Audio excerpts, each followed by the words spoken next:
Normally સ્પાઇસીનેસ છે પણ ખાવાની ખરેખર મજા આવે એવી બનાવી છે.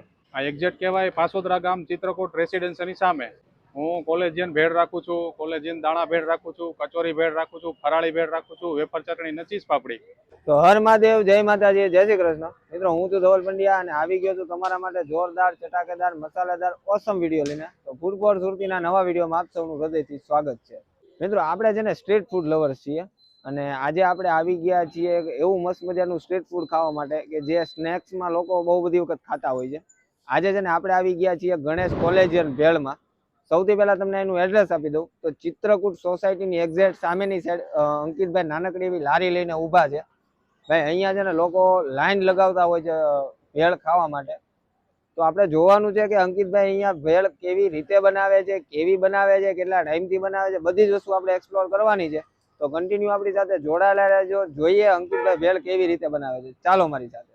તો મિત્રો આપણી સાથે જોડાયા છે ગણેશ કોલેજિયન ભેળના ઓનર એટલે કે અંકિતભાઈ. અંકિતભાઈ સૌથી પહેલા તો અમારી યુટ્યુબ ચેનલમાં તમારું સ્વાગત છે.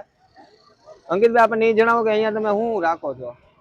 હું કોલેજિયન ભેળ રાખું છું, કોલેજિયન દાણા ભેળ રાખું છું, કચોરી ભેળ રાખું છું, ફરાળી ભેળ રાખું છું, વેફર ચટણી ને ચીઝ પાપડી. બરાબર. અને એક્ઝેક્ટ આ કઈ જગ્યાએ આવેલું છે? આ એક્ઝેક્ટ કહેવાય પાસોદરા ગામ ચિત્રકૂટ રેસિડેન્સીની સામે. બરાબર છે. અને કેટલા ટાઈમથી ચલાવો છો અંકિતભાઈ? મારે અહીંયા 1.5-2 વર્ષ જેવું થયું પાસોદરા ગામમાં. બરાબર. અને ટાઈમિંગ શું છે અંકિતભાઈ આપણો? ટાઈમ બપોર પછી 11:30 થી 11:30. બરાબર છે. તો અને લોકોનો કેવો રિસ્પોન્સ છે કે ભાઈ આવે છે તો તમને કેવું લાગે છે ભાઈ? કેમ કે એકનો એક કસ્ટમર જ્યારે રિપીટ થાય તો આપણને ખ્યાલ આવી જાય કે આ ભાઈ બીજી કે ત્રીજી વખત આવ્યા છે. તો એ હિસાબથી તમને શું લાગે છે કસ્ટમર રિવ્યુ શું છે? કસ્ટમરનો રિવ્યુ ખૂબ જ સારો છે અને કસ્ટમરે પણ મને ખૂબ સપોર્ટ કર્યો છે. ને પાસોદરામાં અમારે 1.5 વર્ષ જેવું થયું છે એટલે શું છે કે કોઈ અત્યાર સુધીમાં એવું કોઈ નથી થયું કે ભાઈ તમારી ભેળ મને નથી ભાવી એમ. કસ્ટમરનો રિવ્યુ ખૂબ સારો એવો મળ્યો છે. બરાબર. અને નવરાત્રીમાં ઓર્ડર પણ મારે હોય છે એમ દર વર્ષે.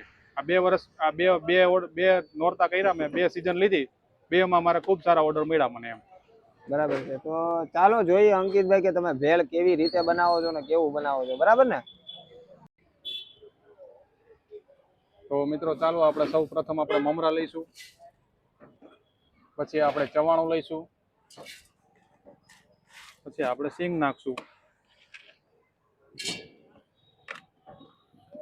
પછી કાંદા, લીંબુ,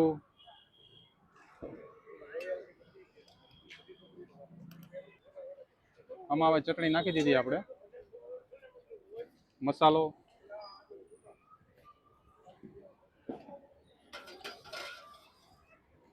ને મીઠી ચટણી.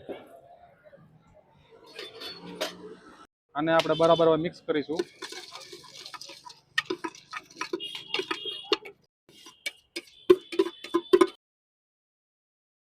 આ કોલેજિયન ભેળ આપણી રેડી. હવે આપણે સેવ નાખી દઈએ. આ આપણી કોલેજિયન ભેળ રેડી.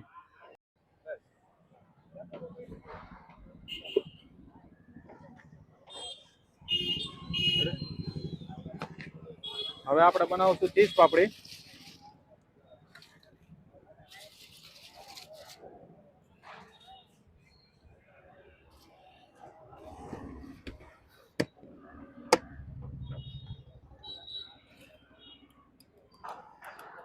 એમાં આવશે ચટણી,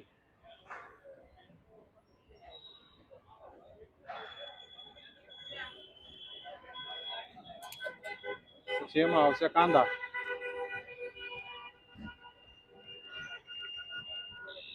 અને લીંબુ,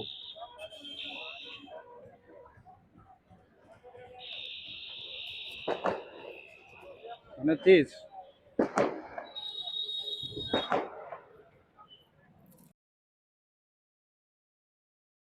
અને ચીઝ આપણે પ્યોર અમૂલનું જ યુઝ કરીએ છીએ.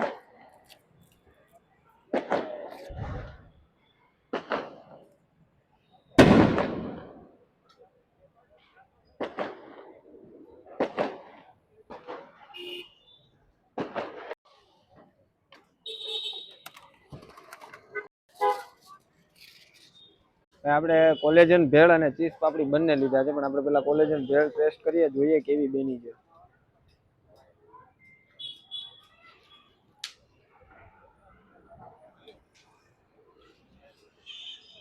જબરદસ્ત ટેસ્ટી બનાવી છે ભાઈ.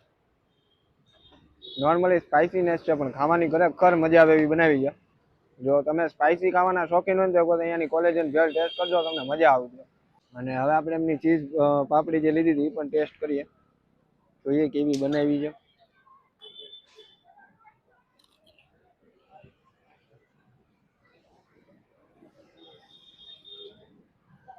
ખાસ તો છે ને એની ચટણીમાં જ કંઈક જાદુ છે.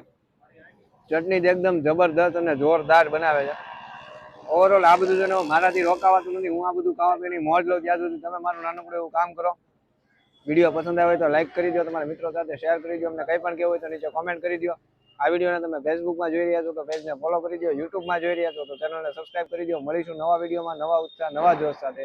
ત્યાં સુધી હર મહાદેવ, જય માતાજી, જય શ્રી કૃષ્ણ.